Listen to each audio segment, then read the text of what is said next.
Seat Liberic est la marque jeune et dynamique du groupe Volkswagen. Il aurait donc été dommage que son modèle phare ne dispose pas d'une version vitaminée. La Seat Leon se dote ainsi d'une déclinaison Cupra proposant 265 ou 280 chevaux sous le capot.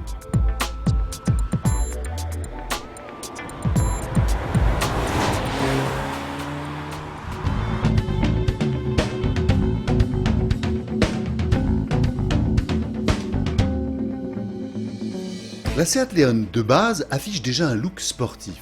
Reconnaître cette version Cupra du premier coup d'œil ne sera donc pas évident. Il y a bien le petit écusson incrusté dans la calandre, mais cela reste discret. En revanche, on dit au revoir aux anti-brouillards, qui laissent place à une surface en nid d'abeille, permettant à l'air de circuler et de refroidir plus facilement le système de freinage. En échange, les phares Pasto Full LED, 2 séries sur cette gamme.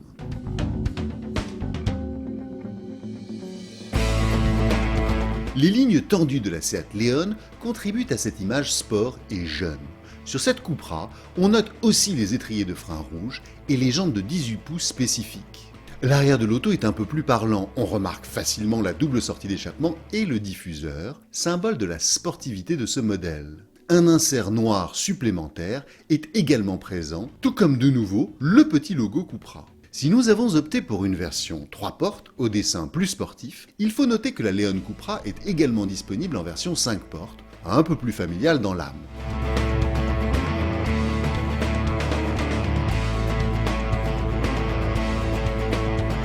Au moment de monter à bord, on remarque de nouveau le logo Cupra sur le seuil des portes. Le tableau de bord est très Volkswagen, sobre, bien construit et totalement triste.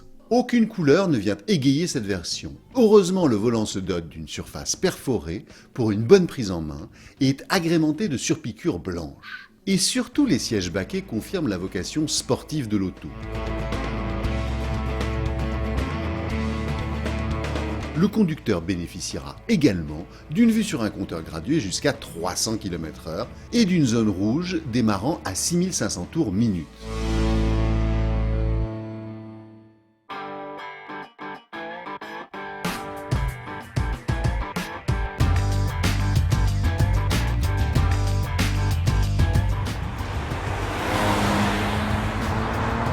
Nous avons pris la version la plus soft avec le 2 litres TSI de 265 chevaux. La Seat Leon Cupra bénéficie bien sûr de la plateforme MQB ainsi que d'un différentiel autobloquant. Comme pour la Golf, cette plateforme technique est très efficace, bien qu'un peu trop neutre en sensation pour un modèle sportif.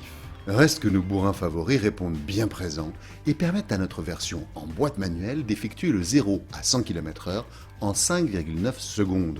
La Cupra dispose également d'un couple de 350 Nm sur une plage allant de 1750 à 5300 tours minute. Pour répondre au doigt et à l'œil, la Seat intègre le système Cupra Drive Profile qui permet d'adapter la réponse de l'accélérateur, la fermeté de la suspension active DCC et la réactivité de la direction progressive. Pour les modèles équipés d'une boîte DSG, on pourra également choisir 3 modes de fonctionnement, confort, sport ou Cupra. Avec ces réglages, on pourra rendre notre monture plus docile au quotidien ou délicatement plus sauvage. Même si on aime jouer du levier, la boîte DSG est hautement recommandable. La commande de boîte manuelle manquant d'un peu de précision pour être totalement agréable à utiliser. On notera que la consommation reste raisonnable pour ce modèle, avec un 8 litres 100 affiché en fin d'essai.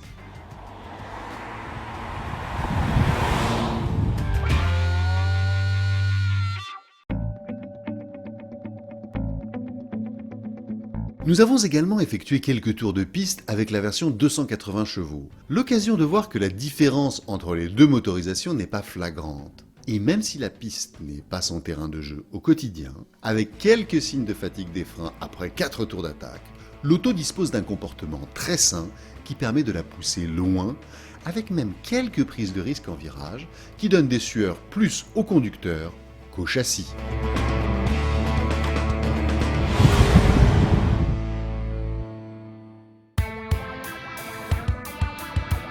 Si elle reste une sportive discrète, la Seat Leon Cupra n'en est pas moins très efficace grâce à ses technologies modernes issues du groupe Volkswagen.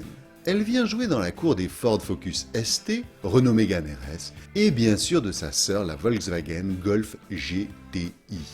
Si elle ne bénéficie pas de la même image que ces modèles, il ne faudra pas s'y tromper. Elle offre de grandes qualités et le style actuel de Seat sera convaincre bien des acheteurs.